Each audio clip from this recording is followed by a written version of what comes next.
C'est pourquoi vous voyez aujourd'hui la vie que nous voyons dans l'église. Il y a beaucoup plus l'intelligence que le spirituel. Il y a beaucoup plus le cerveau des hommes que l'esprit de Dieu. On veut faire des choses bien, mais on ne fait pas des choses fidèlement, parce que là c'est la dimension de l'esprit.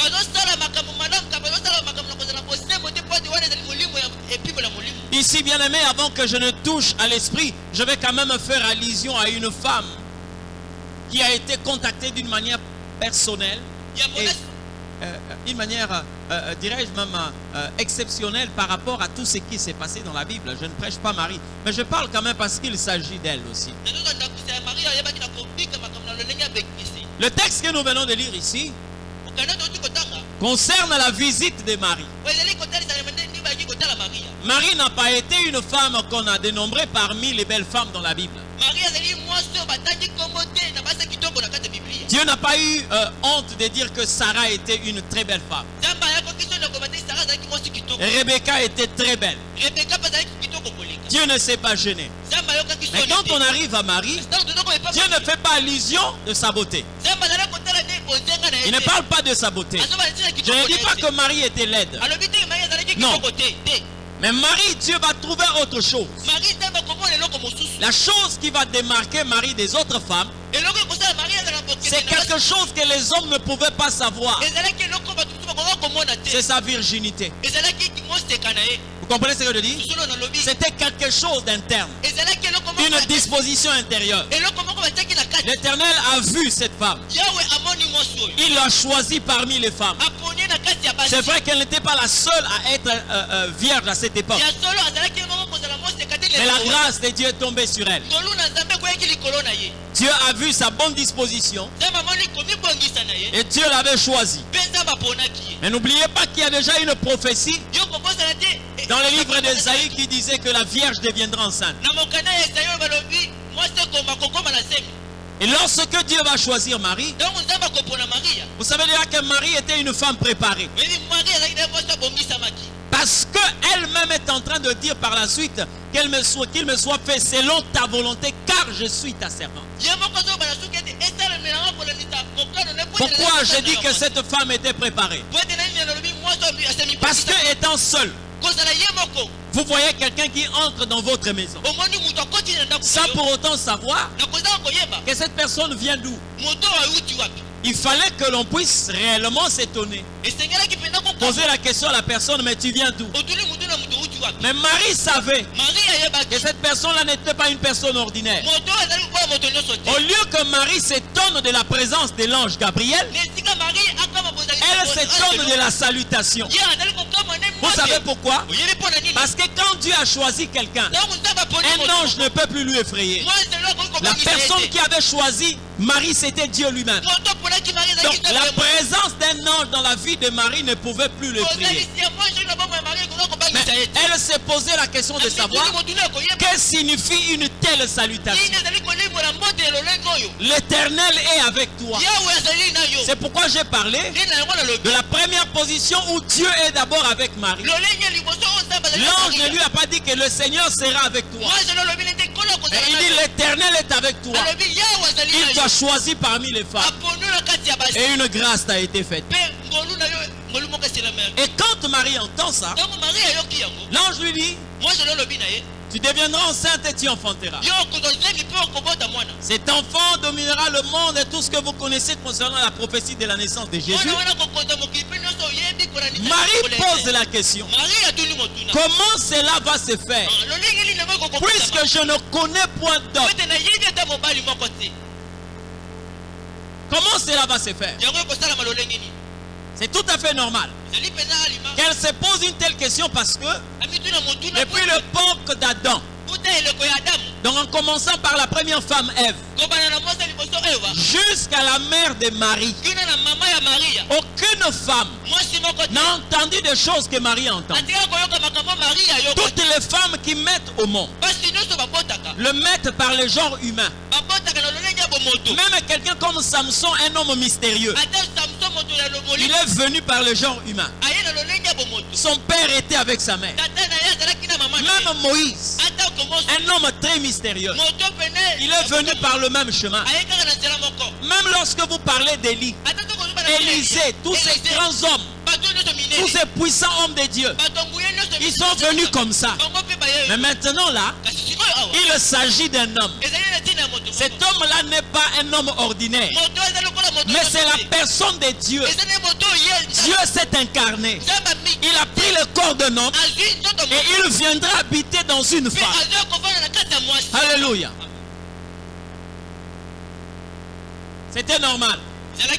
Parce qu'une fois je me suis posé la question de savoir, mais pourquoi est-ce que Dieu n'a pas seulement utilisé Joseph? Ça pouvait être aussi normal. Amen. Ça pouvait être normal. Si Dieu voulait l'utiliser. Et le Saint-Esprit m'a dit ceci. Chaque homme est un chemin qui conduit l'enfant vers la femme. Et la femme amène l'enfant au monde. Maintenant, c'est lui qui doit venir. Il n'a pas besoin d'un chemin parce que lui-même est le chemin. Donc il ne pouvait pas utiliser Joseph. C'était possible. Et comme c'est lui qui devait venir, c'est un chemin. Lui-même est le chemin. Dieu l'a déposé dans le ventre de Marie. Là, il a déposé là. Et quand lui il arrive, alors cette fois-ci Dieu trouve un autre mécanisme. Un mécanisme qui n'a jamais existé. Il dit à Marie, c'est que toi tu poses comme question. C'est-à-dire Marie est dans ses droits de poser comme question comment cela va se faire. Donc Marie se rend compte que ce que l'ange dit présentement là, c'est impossible. Maintenant l'ange lui dit, dans cette impossibilité là, regarde comment est-ce que tu rentreras dans la dimension du possible. Le Saint-Esprit viendra sur toi. L'ombre du Tout-Puissant te couvrira. Et tu deviendras enceinte. J'aimerais dire ceci. Il ne faut pas minimiser le fait d'avoir l'esprit. L'esprit ne se limite pas seulement à vous faire tomber. L'esprit ne se limite pas seulement à vous faire parler en langue. Non, il ne s'arrête pas là. Regardez là où l'esprit a commencé son travail. Comprenez ce que je dis? Là où il a commencé le travail, avec l'homme, mais dans une dimension surnaturelle. Parce qu'il y a des gens qui croient que les choses de l'esprit ne s'arrêtent qu'à l'esprit. Non. Les choses de l'esprit doivent aussi se répercuter dans la chair. Et vous devez travailler dans cette dimension avec l'esprit. Il n'a pas seulement l'intention de s'arrêter avec vous dans le domaine de l'esprit. Non. Il y a la femme d'un pasteur qui avait été taxée d'occultiste. Mais moi je crois que c'est parce que les hommes ne sont pas affermis. Elle était en train de prier. Déjà elle faisait partir de ceux qui ne croyaient pas à l'onction de l'esprit. Quand ils voyaient des gens tomber, et ils étaient tellement civilisés, le jour où on lui a parlé sur le Saint-Esprit, le Saint-Esprit a cessé d'être une flamme dans sa vie. Il a cessé d'être une colombe comme certains le prétendent. Mais il est devenu une personne. Elle a commencé à expérimenter la présence de l'Esprit. Pendant qu'elle est en train de prier, elle a perdu même le fait qu'elle était en train de travailler ou de prier dans le temps. 1 heure du temps, non, dans le temps. Voilà, 1 heure du temps, 2 heures, 3 heures, 4 heures. Elle était en train de prier pendant qu'elle était en train de sentir des gouttes de sueur tomber de son corps. C'était normal parce qu'on était en train de prier. Elle était en train de prier. Elle voyait la transpiration tomber. Elle a prié, jusqu'à un certain moment elle s'est ressaisie. Et quand elle s'est ressaisie, elle va prendre sa main pour essuyer la sueur. Quand elle essuie la sueur, elle se rend compte qu'il y avait comme des grains de sable. Comme des grains Vous voyez, quand quelqu'un a transpiré, il a séché. C'est comme des grains. Et quand elle fait ça, elle se rend compte que ce ne sont pas des grains de sable, mais c'était de petites particules d'or. C'est là où, quand elle va regarder autour d'elle, là où elle était à genoux, elle va trouver que ce n'était pas la sueur qui était en train de sortir, mais c'était de particules d'or qui sortaient de son corps et qui se retrouvaient par terre. Bien aimé, lorsqu'on n'est pas fermé, on peut croire que c'est de la magie. Mais bien aimé, l'esprit que vous avez, c'est l'esprit créateur. L'esprit que vous avez, il a l'énergie créatrice. Alléluia. Nous devons initier les gens à la vie de l'esprit. Le Saint-Esprit vient là où le mot impossible tombe. Le Saint-Esprit est le seul, je dis bien le seul levier qui fait passer l'impossible au possible. C'est là où le Seigneur attend les hommes. Il y a bien de personnes qui parlent de l'esprit, mais qui ne sont pas capables de vivre l'esprit. Ça veut dire que vous ne croyez pas en lui. Je dis bien, il est au-delà. Avoir l'esprit et mener une vie ordinaire, c'est du gâchis. Alléluia.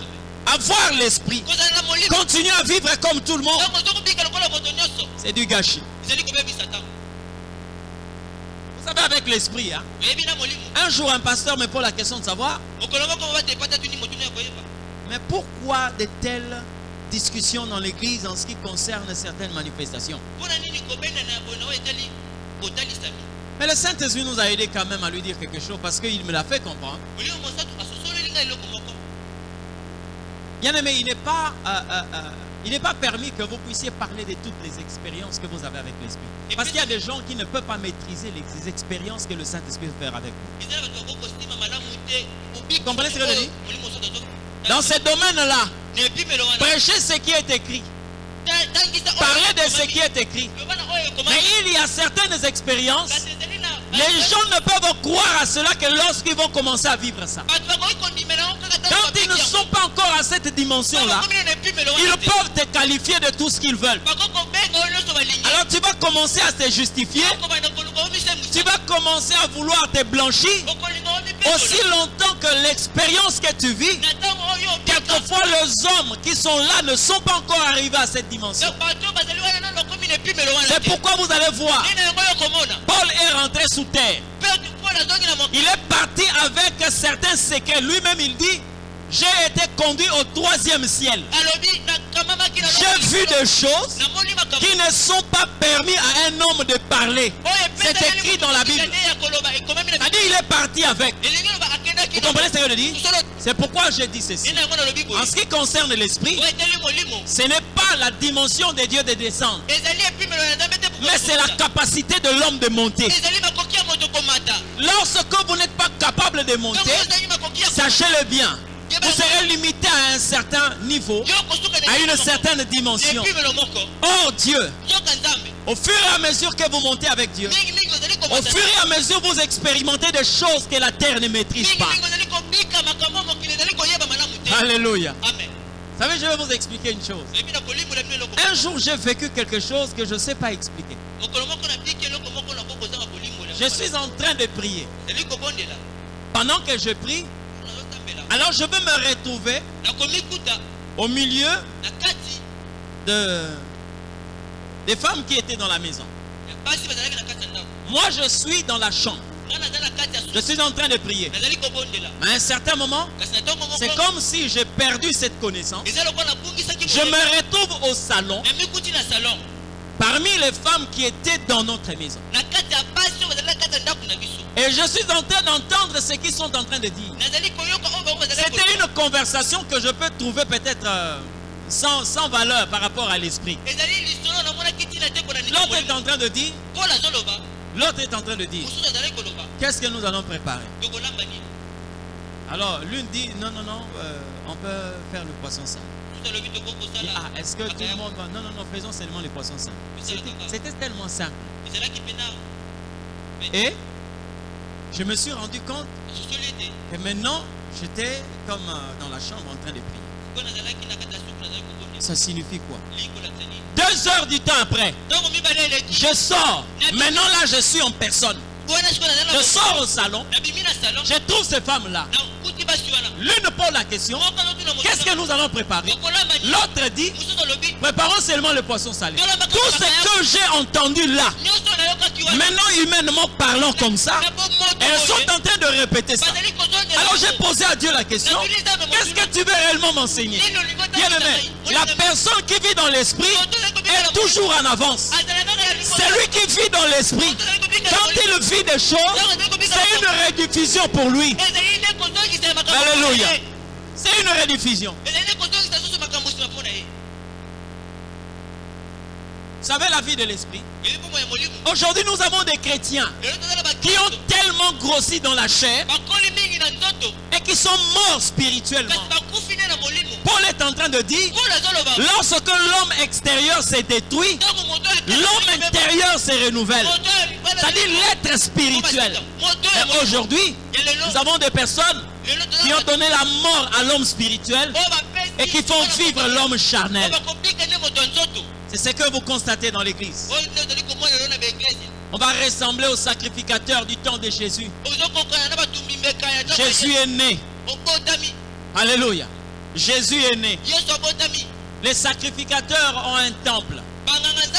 Ils travaillent dans le tabernacle. Tout ce qu'ils font là, c'est pour Dieu. Quand ils adorent Dieu. Quand ils offrent les sacrifices pour Dieu. Lorsqu'ils chantent, ils chantent pour Dieu. Le style vestimentaire qu'ils ont, c'est pour rendre gloire à l'Éternel. Mais ils sont en train de faire tout ça. Et pourtant, il y a Dieu qui vient d'entrer. Il y a une femme qui porte Dieu. Marie et Joseph. Ils viennent avec Dieu dans le temple. Mais aucun sacrificateur ne s'est rendu compte que Dieu est venu. Il continue à offrir les sacrifices. Il continue à chanter. Il continue à regarder au ciel. Aussi longtemps, celui qui est là est déjà présent. C'est ça la vie de plusieurs personnes aujourd'hui. Lorsque l'esprit est mort, on peut continuer à célébrer dans la chair.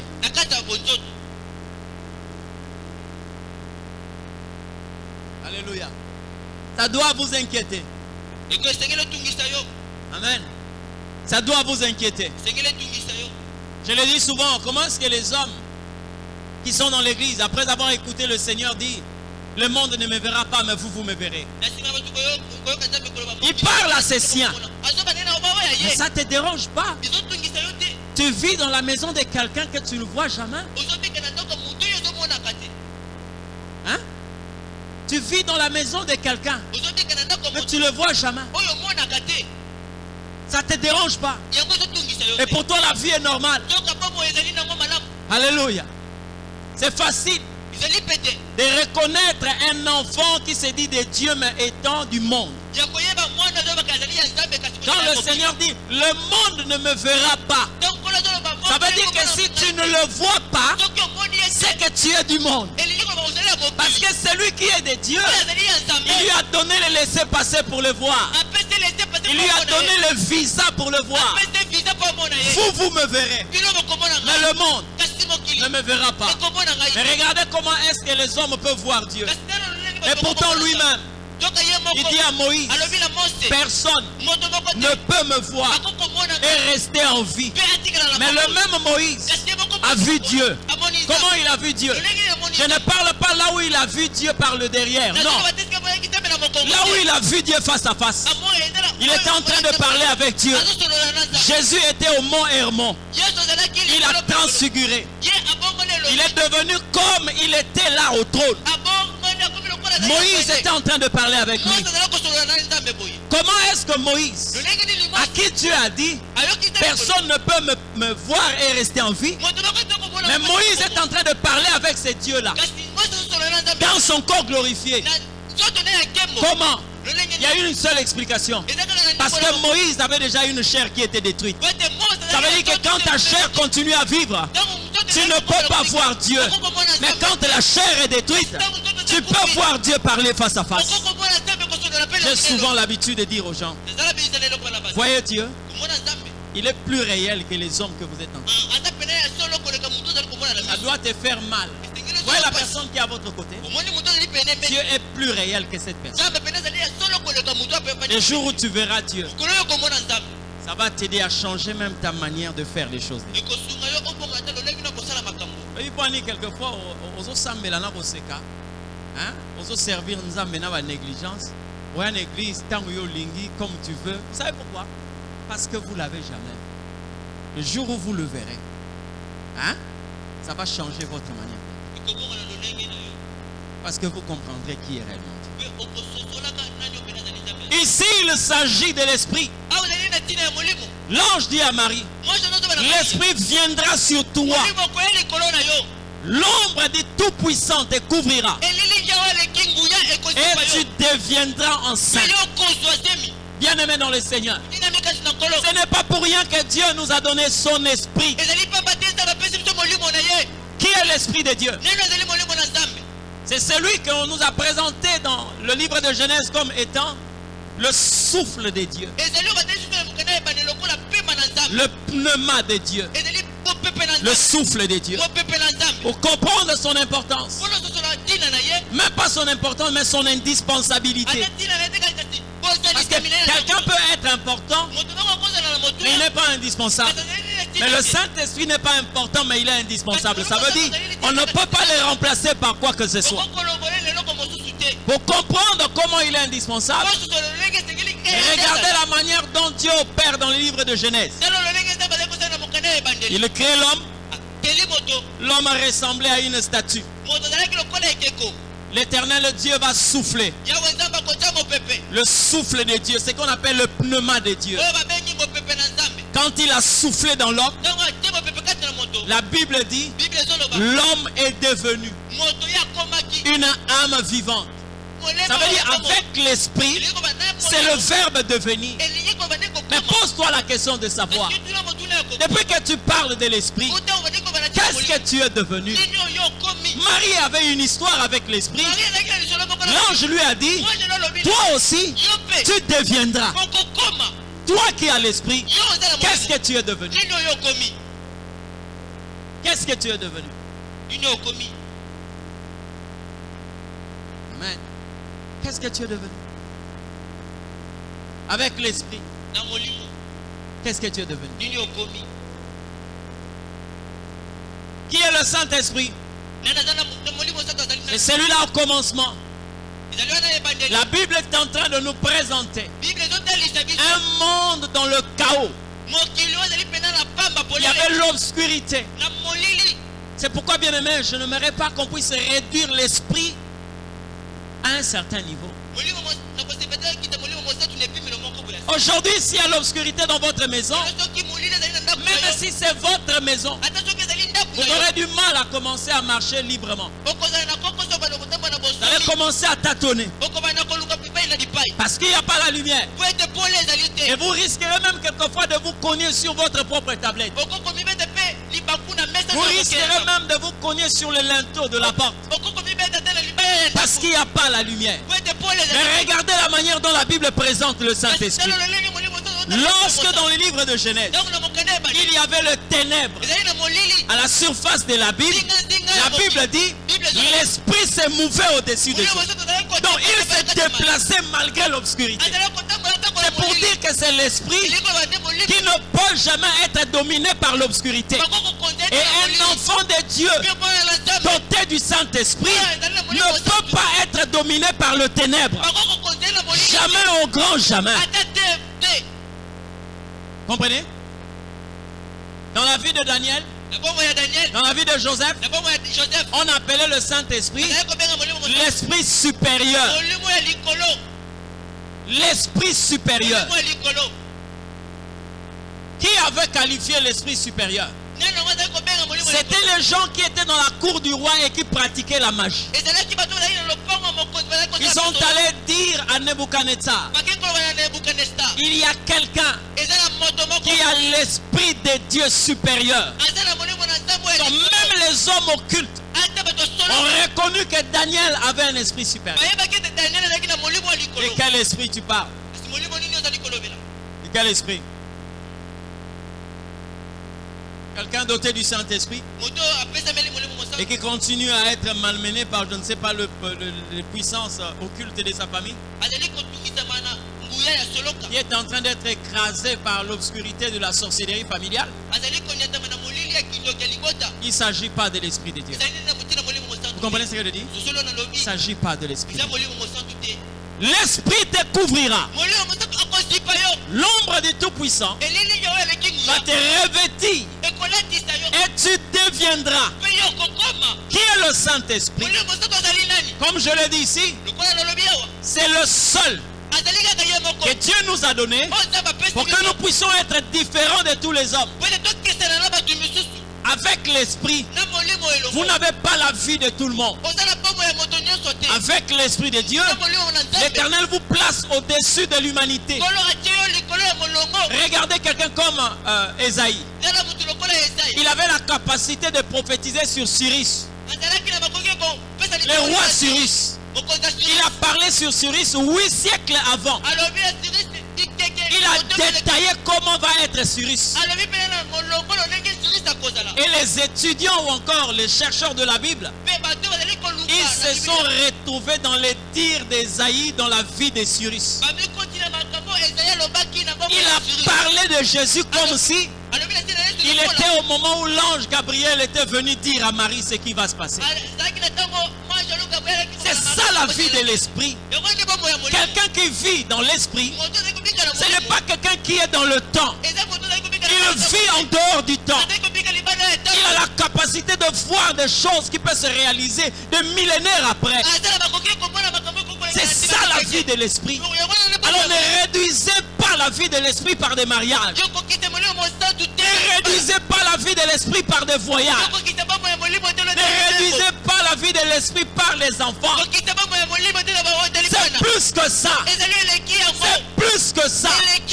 Si le monde est en train de souffrir, parce qu'il y a une catégorie de personnes qui ne se sont pas révélées.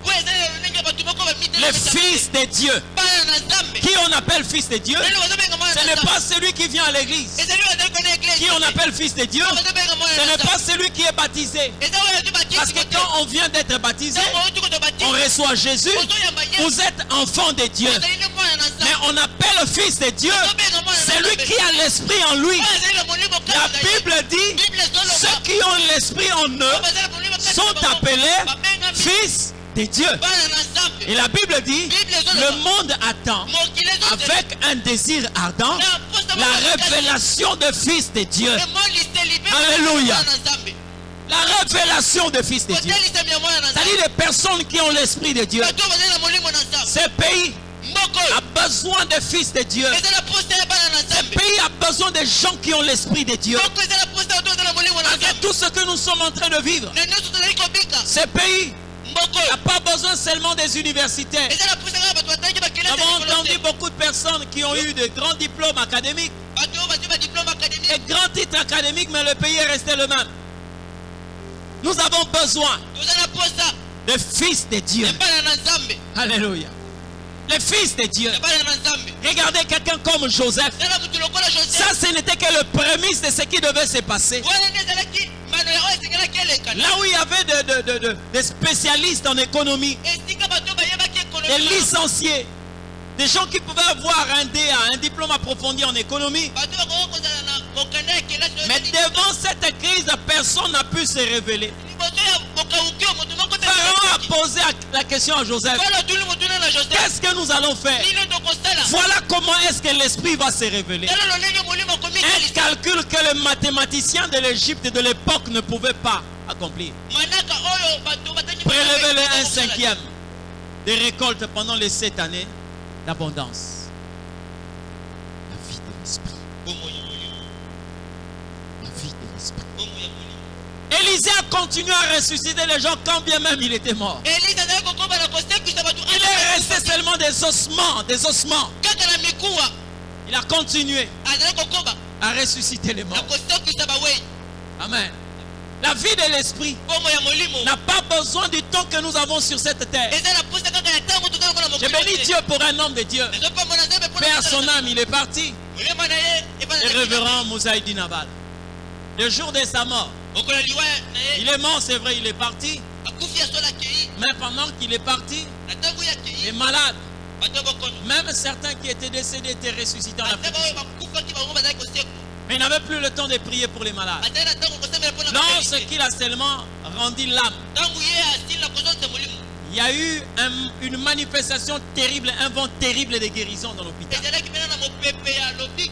Les gens vivaient la guérison d'une drôle de façon. Ce n'était pas fini quand on a rapatrié son corps ici. Tellement qu'il y avait une foule de gens. Il y a un jeune garçon qui avait perdu l'équilibre et qui est tombé. Tellement qu'il y avait beaucoup de personnes. Les gens ont marché sur ses parties intimes, excusez-moi l'expression. Il est mort sur place. Et quand on a fait rapport à ceux qui avaient la direction des funérailles, que non, nous venons de recevoir, d'enregistrer un décès ici à un enfant, un jeune garçon qui a perdu vie parce qu'on a marché sur les parties intimes. On n'a pas amené cet enfant-là à l'hôpital. L'Esprit de Dieu a saisi une personne parmi ses enfants. Il dit, tu as servi Dieu, Seigneur. Ton serviteur a servi. Il a parlé de ton nom toute sa vie. Tu ne permettras pas que le jour de sa mort, que lui cause la mort d'une autre personne. Pendant qu'on était en train d'approcher ce jeune garçon vers le cercueil, il a repris vie. Et pourtant, lui n'était plus là, l'homme qui était en train de ressusciter les morts. Il était dans un cercueil. Il est mort. Pourquoi? La vie de l'esprit ne se limite pas seulement à la chair. Bien-aimés, nous ne pouvons pas ramener l'esprit à ce niveau-là. Les mariages, les voyages, l'argent, non, c'est pas ça. C'est pas ça.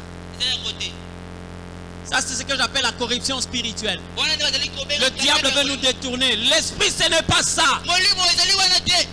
L'ange a dit à Marie, l'ombre du Saint-Esprit te couvrira. En d'autres termes, ce qui était impossible deviendra possible. Donc lorsque nous recevons l'Esprit, nous rentrons dans le monde où le mot impossible n'existe pas. Pourquoi les gens reculent devant l'impossibilité? Mais c'est parce qu'on ne connaît pas le Saint-Esprit. Dieu, en voulant faire de vous une personne particulière, il ne vous donne pas l'argent. Parce que l'argent que vous cherchez, il y a des gens qui en ont. La voiture que vous voulez avoir, il y a de ceux qui ont déjà payé cette même voiture. Mais si Dieu veut vous rendre spécial, il vous donne l'esprit. C'est pourquoi lorsque vous lisez la version Martin 1944, la Bible dit ceci. La version Martin dit ceci. Le Saint-Esprit viendra sur toi. Et la vertu du souverain te couvrira de son ombre. Regardez comment on parle de l'esprit. La vertu du souverain. Ça veut dire quoi? La vertu, ça veut dire les dispositions particulières. Donc, lorsque on dit quelque chose de particulier, ou la vertu particulière, une disposition particulière, ça veut dire que c'est quelque chose qui est réservé. Donc le Saint-Esprit, c'est quelqu'un de réservé. Dans le Saint-Esprit, vous puisez les réserves qu'on ne peut trouver qu'en Dieu. Et il prend cela, il donne au Fils des hommes. Et une fois que vous avez l'Esprit, vous devenez quelqu'un de particulier, quelqu'un d'exceptionnel. Alléluia. Une femme exceptionnelle, c'est une femme qui a le Saint-Esprit. Regardez une femme comme Catherine Kuhlman. Lorsque vous la regardez, elle n'a pas la beauté que vous avez. Excusez-moi, c'est Dieu qui l'a créée comme ça. Elle avait un style vestimentaire. Vous avez déjà vu les photos de Catherine Kuhlman. Je vous le dis, même moi, en tant qu'un homme, en dehors de l'esprit, si on me proposait une telle femme, peut-être j'allais dire non. Hein? Regardez comment elle était. Elle n'était pas extraordinaire. Elle n'était pas belle déjà qu'elle était chétive comme moi. Hein? Elle portait des habits par rapport à sa taille, bien sûr. Elle n'avait pas un visage qui pouvait attirer les gens. je comprenais qu'on dirait Dieu voulait se cacher derrière ça pour dire elle avait ni beauté ni éclat. Mais à cause de l'esprit, cette femme, pendant qu'elle parlait, les gens ne voyaient pas son visage, mais les gens voyaient la gloire que Dieu était en train de dégager au travers d'elle. Le Saint-Esprit, ça la vie de l'esprit. C'est ça la vie de l'esprit. Nous ne voulons pas voir des chanteurs qui chantent parce qu'ils ont appris à l'INA. Nous ne voulons pas voir des gens qui sont là seulement pour des raisons artistiques. Non. David ne chantait pas pour le besoin de chanter. Il a atteint une dimension quand il chantait, les démons sortaient. Donc les démons en fait n'obéissaient pas aux notes, aux accords, non. Au-delà de ces notes et des accords, il y avait quelque chose. Le Saint-Esprit de Dieu. Regardez la vie de Samson. C'était un homme ordinaire. J'ai toujours dit, lorsque vous suivez des films, vous devez avoir une base. Parce que des films qu'on nous montre, quelquefois Samson c'est un homme baraqué, avec beaucoup de muscles. C'est un homme fort. Si Samson était comme ça, il n'allait pas étonner les gens. Si Samson était un homme baraqué, un homme costaud, ce qu'il faisait n'allait pas étonner les gens. Maintenant, il y a des textes qui disent ceci. Et Samson est né même prématuré. Vous comprenez? Il a grandi, il était tellement mince. Mais quand l'esprit descendait sur Samson, les gens s'étonnaient pourquoi. Parce que voyant sa taille et les choses qu'il faisait, les gens se posaient la question, d'où lui vient cette force? Vous comprenez ce que je dis? C'est comme ça que l'esprit travaille. N'oubliez pas que Samson était l'ombre de celui qui devait venir. Donc il ne pouvait pas avoir une masse qui pouvait donner l'impression qu'il était fort. Parce que s'il était l'ombre de celui qui devait venir, c'est-à-dire que Samson devait aussi être dans... Il n'avait ni beauté ni éclat. Lorsque vous regardez Samson, vous retrouvez quoi? Qui a reconnu les bras de l'Éternel? Qui a reconnu? Donc quand on regarde, on se pose la question, oh, mais ce type-là fait ces choses avec quelle force? Il avait la capacité de prendre le portail de la ville. Vous avez déjà suivi le documentaire où vous voyez comment les portails de cette époque ont été construits? Samson était capable de déraciner le portail de la ville. Il va placer ça seul sur la montagne. Bien aimé, ça c'est extraordinaire. C'était extraordinaire. Il avait la capacité d'aller attraper des renards. Pas des chiens, mais des renards. C'est-à-dire que des chiens sauvages qui ne sont pas domestiqués. Et il va le prendre 2 à 2. Il va nouer leur queue. Regardez la dimension de l'esprit. Regardez cette force de l'esprit. Il prend 2 renards. Il va le nouer par leur queue. Et il met le feu. Il met le feu sur leur queue et il le lâche comme ça. Et il va prendre 15. Donc 30, 15 couples. Il va les lâcher comme ça. Pour qu'ils détruisent les champs des Philistins. Et quand les Philistins regardent cet homme, mais d'où lui vient cette force? Il avait la capacité de ramasser une mâchoire d'âne. Il a tué plus de 1000 personnes qui avaient des armes. Regardez l'esprit. Qui est l'esprit? C'est celui qu'on appelle l'extraordinaire.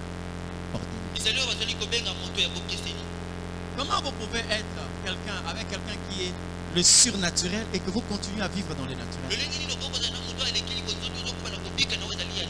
Hein? Je vais te pousser à être initié à une vie de l'esprit. Bien aimé, ce que vous vivez là, c'est pas ça l'esprit.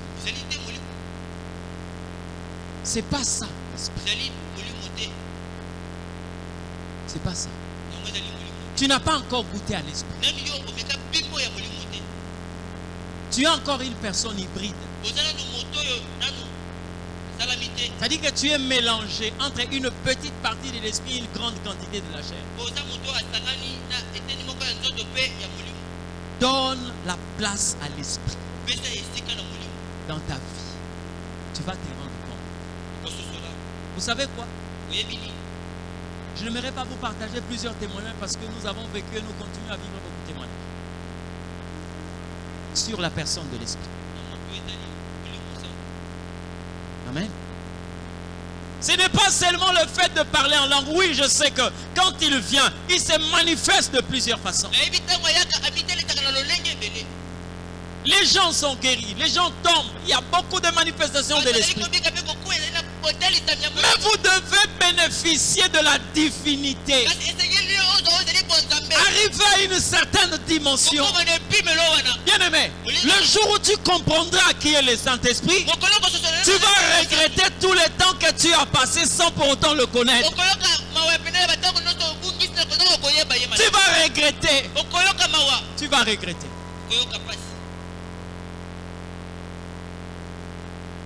Il opère même quand les choses ne vont pas bien. Il y a un homme de Dieu qui avait une grande intimité avec le Saint-Esprit. Alors un jour, il voulait prêcher pour la première fois dans une grande manifestation.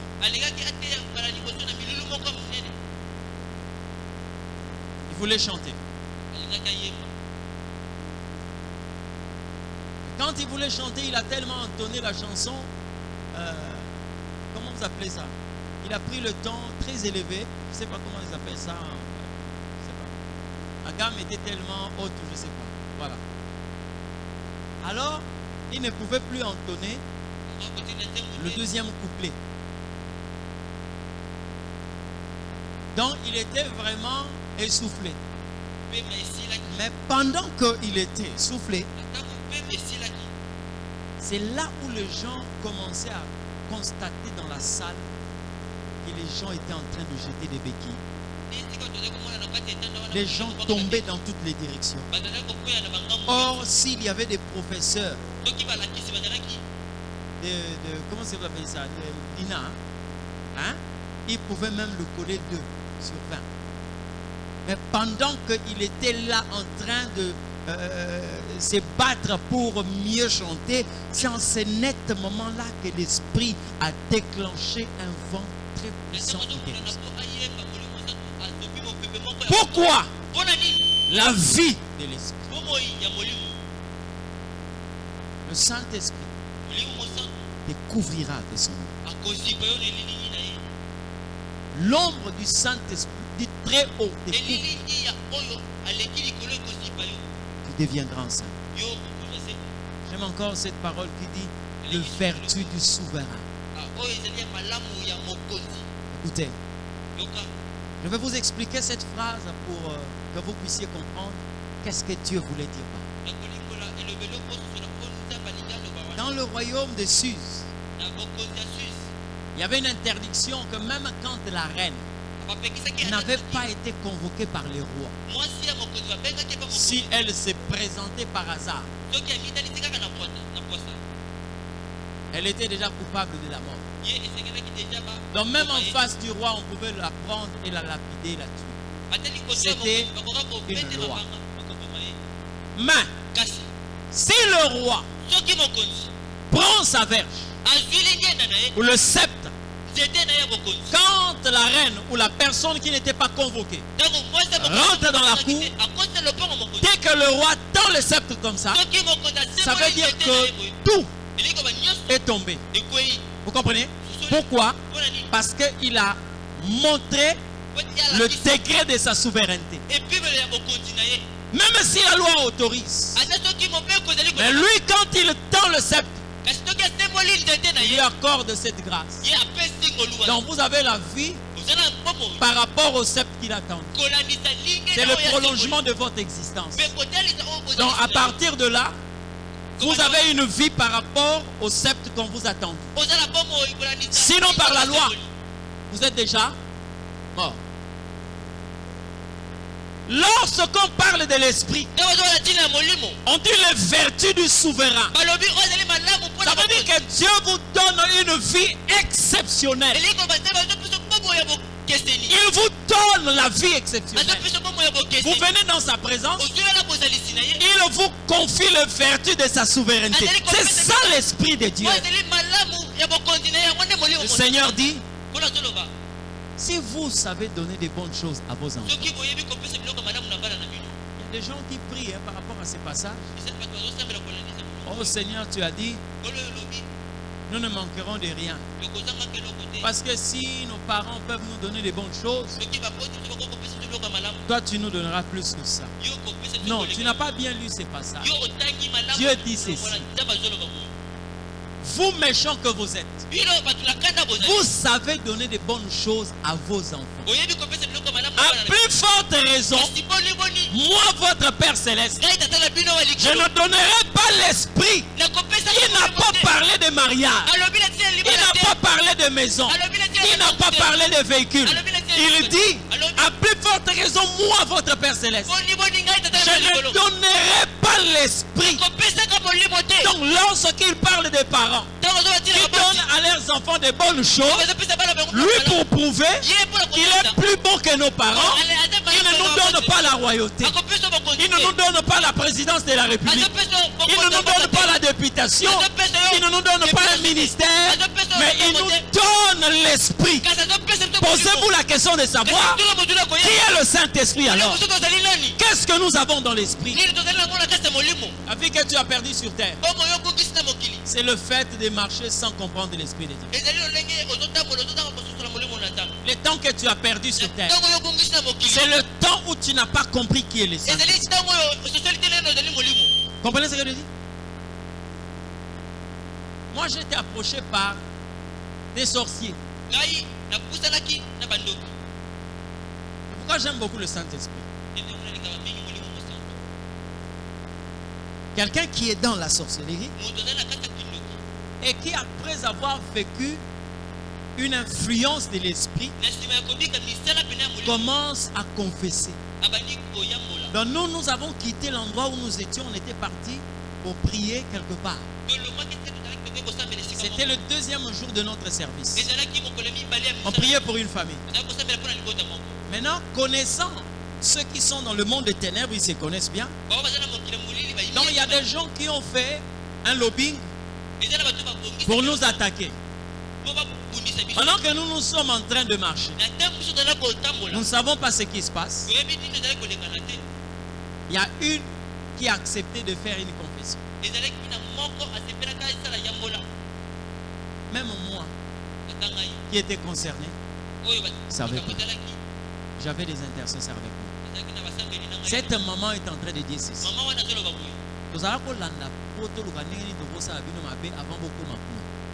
Soit de l'eau pour salama, accident, pour l'équipe mène à mur, et tout. Vous comprenez un peu? Mais dit, pendant que nous sommes sortis, ce qui nous a retenus, c'est le fait de voir que tu marchais en reculant. Quand il me dit, toi, tu marchais en reculant. Mais il y a lobby nanga et l'autre retaki bango po amoni na zotambola po muso alobi ata zotala. Mais moi-même je ne sais pas et j'étais en train de marcher comme ça et l'autre dit non azotambola kozonga simate mais azana miso ndire na sima ngamoko mukolo nzoto na yebite côté peni le kaka ya azomona kino basuki misu. Vous comprenez un peu? Bien aimé, la dimension de l'esprit, c'est une autre chose. Alléluia. J'ai entendu un ancien sataniste, un magicien, faire la confession. Il est en train de dire comment ils reconnaissent les chrétiens. Alors il est vrai. On n'y a pas été dans la Bible, qui a signé la Bible, qui est l'église. Non. Un chrétien, nous le reconnaissons parce qu'il ne touche pas le sol.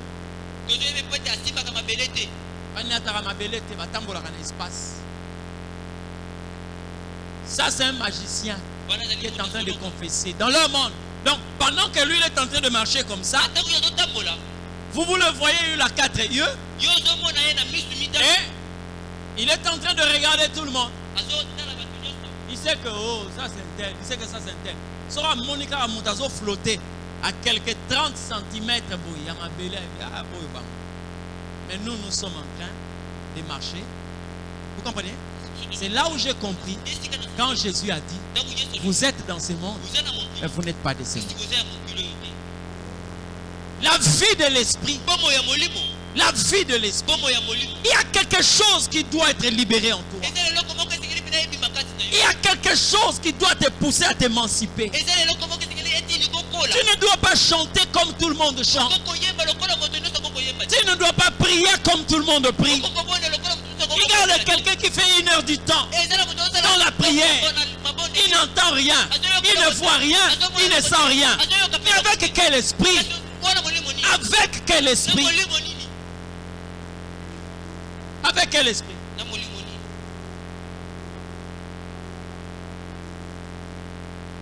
Du matin jusqu'au soir, on ne voit rien, on ne sent rien, on ne touche rien et on n'entend rien.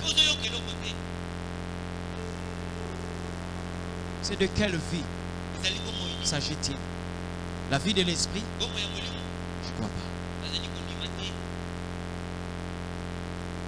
La vie de l'esprit, quand même quelqu'un a des yeux fermés, il est en train de voir. C'est pourquoi pendant que Dieu va plonger Adam dans un profond sommeil, il fait un travail en bas. Quand quelqu'un dort, il a des yeux fermés.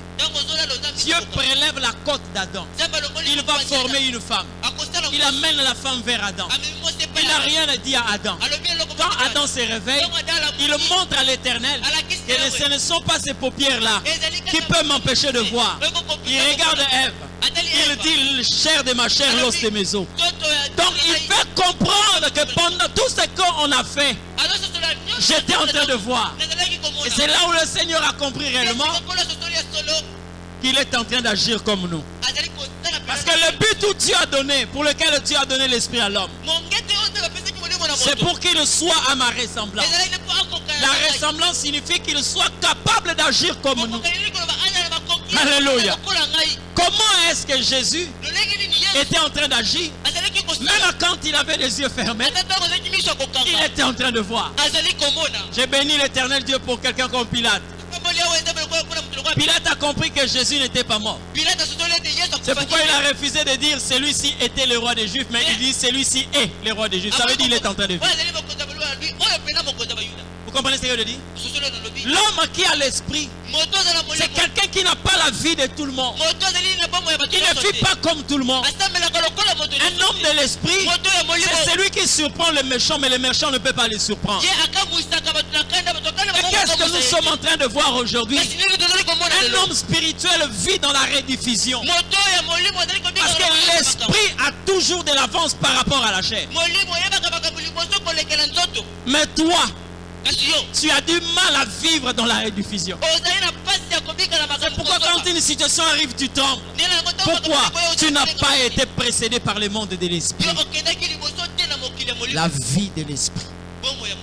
Aujourd'hui, j'étais dans l'introduction pour dire à quelqu'un: l'esprit, c'est plus que l'argent. Lorsque nous avons l'esprit,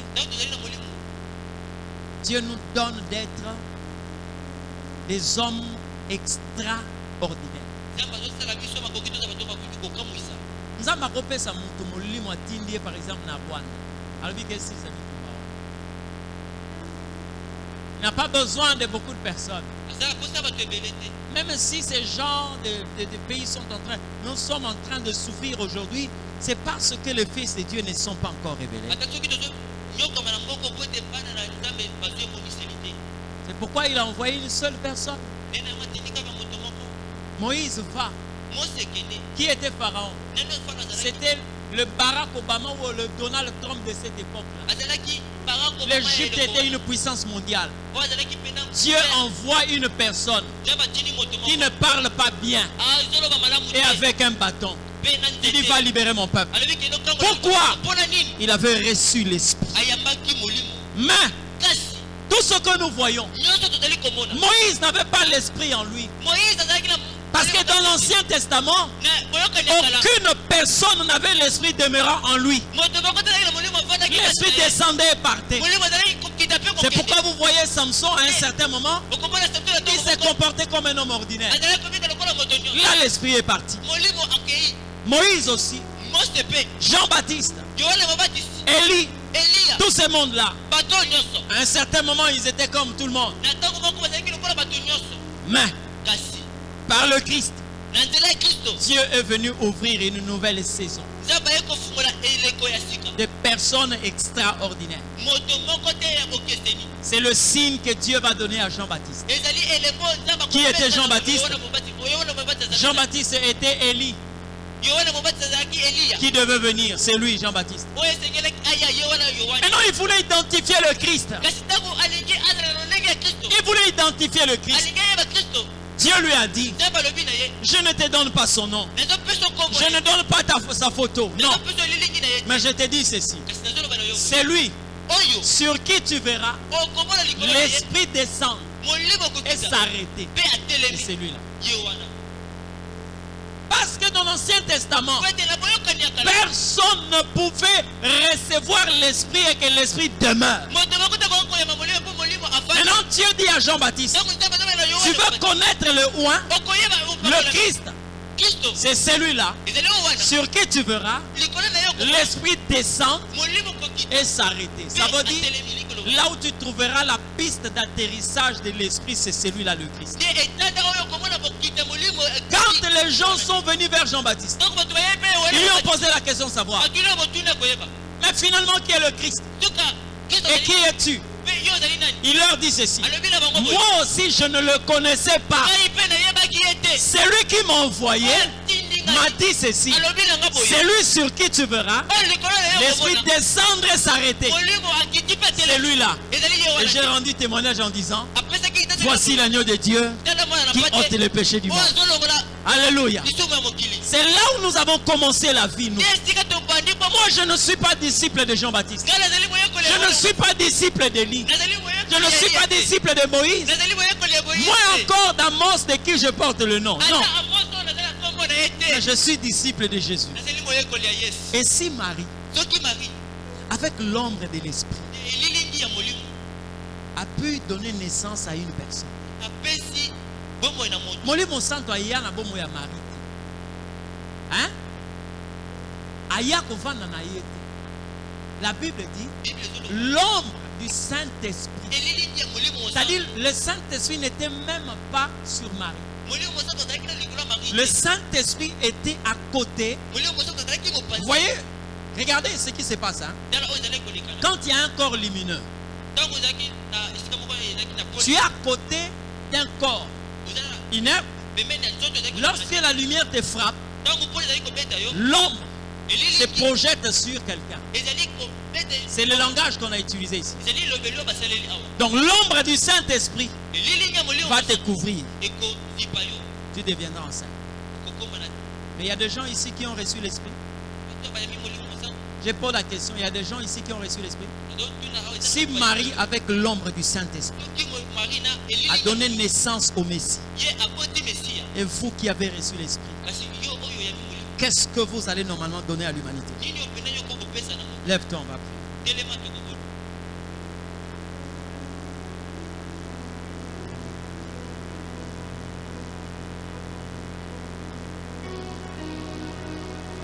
J'aimerais que ce soir, Dieu t'a accordé l'opportunité de rencontrer l'Esprit. Il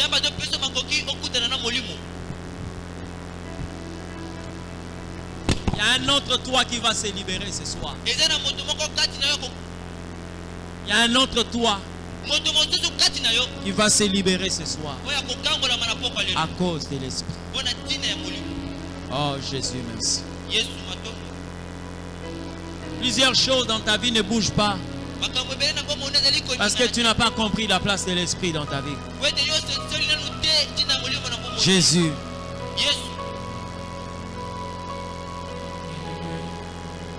Jésus.